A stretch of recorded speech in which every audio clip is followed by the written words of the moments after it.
Os discípulos perceberam que aquela última semana que o mestre realmente estava mais duro, né? Uhum. E quando Jesus ia saindo do templo, aproximaram-se dele os seus discípulos para mostrar a estrutura do templo. E aí Jesus disse que não iria ficar pedra sobre pedra. Este pedra sobre pedra, Marcelo, se cumpriu? Se cumpriu, né? Historicamente, é a destruição do templo de Jerusalém no ano 70 depois de Cristo. Aliás, na parábola que o senhor mencionou aqui, em Mateus capítulo 22, deixa eu encontrar aqui, nós estamos aqui nesse programa maravilhoso chamado Fora da Caixa. Em Mateus capítulo 22, olha aqui, há uma profecia da própria destruição da cidade no verso de número 7. O rei ficou irado, enviando as suas tropas, exterminou aqueles assassinos, professor Ivan, professor Gabriel, e incendiou a cidade. Ora, isso aqui se cumpre literalmente no ano 70 depois de Cristo. Então, o templo é destruído por quê?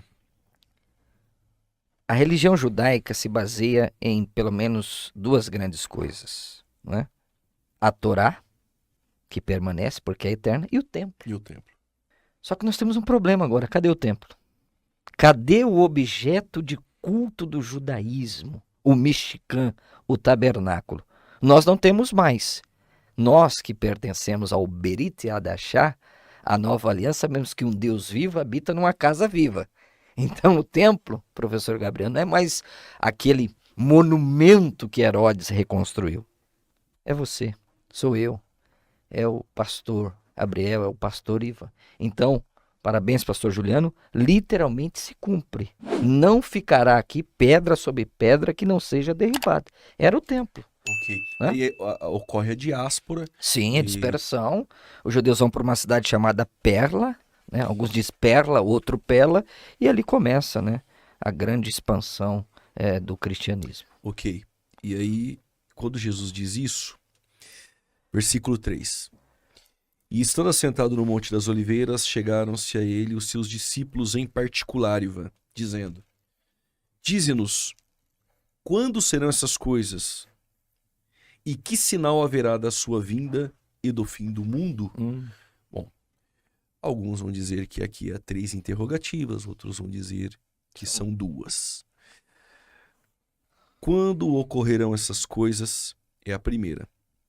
A segunda, se é segunda e terceira, ou se a segunda é somente ela, o que você tem a dizer pra gente aí sobre esses eventos? Bom, em primeiro Estamos lugar, entrando em Mateus 24. Sim. em primeiro lugar, a interpretação que entende como sendo 3 perguntas, né? Em relação à destruição do templo, Uhum. o pastor Marcelo já comentou, uma outra pergunta em relação à segunda vinda e uma terceira em relação ao fim do mundo.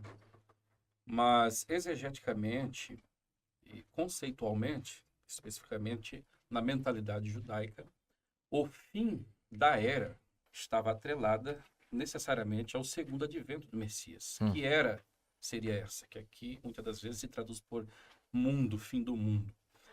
A presente era dominada por gentios, ou seja, aquilo que o próprio Cristo denominou de o tempo dos gentios. Então, na mentalidade do judeu, especificamente aqueles discípulos, com o segundo advento, viria também o fim da presente era, onde eles estão sendo pisados pelos gentios, onde Jerusalém não tem supremacia. Então, a pergunta, a expectativa desses discípulos aqui é justamente sobre essa questão. Quais o sinal, ou qual o sinal que haverá no seu segundo advento para o estabelecimento da nova era, para o estabelecimento da era de ouro, do reino milenar? Essa é a ideia. Inclusive, é a partir desse ponto que nós vamos fazer toda a definição dos detalhes que sucedem aqui na sequência no texto de Mateus, capítulo de número 24. Né? O sinal não é sinal da vinda, a parousia nas nuvens, né, nos ares, para arrebatar a igreja.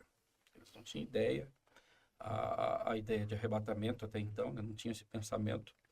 Então, essa vinda realmente é o segundo advento para o estabelecimento do reino, uma vez que a esta altura eles já percebem que o reino não vai ser estabelecido naquele momento. Entretanto, há centenas de profecias no Antigo Testamento quanto ao estabelecimento do reino. E aí Jesus então começa a discorrer naturalmente sobre esses eventos ou sinais que antecedem a sua segunda vinda para então estabelecer esse reino. É muito importante em Mateus 24 nós termos em mente os sinais, princípio das dores, tudo que é relatado aqui são eventos que pontuam a segunda vinda para dar fim à presente era e estabelecer o reino milenar. Aqui não tem nada de igreja, não tem nada de arrebatamento. Os discípulos nada sabiam sobre arrebatamento, né, quando perguntam sobre o sinal da Muito vinda. bom.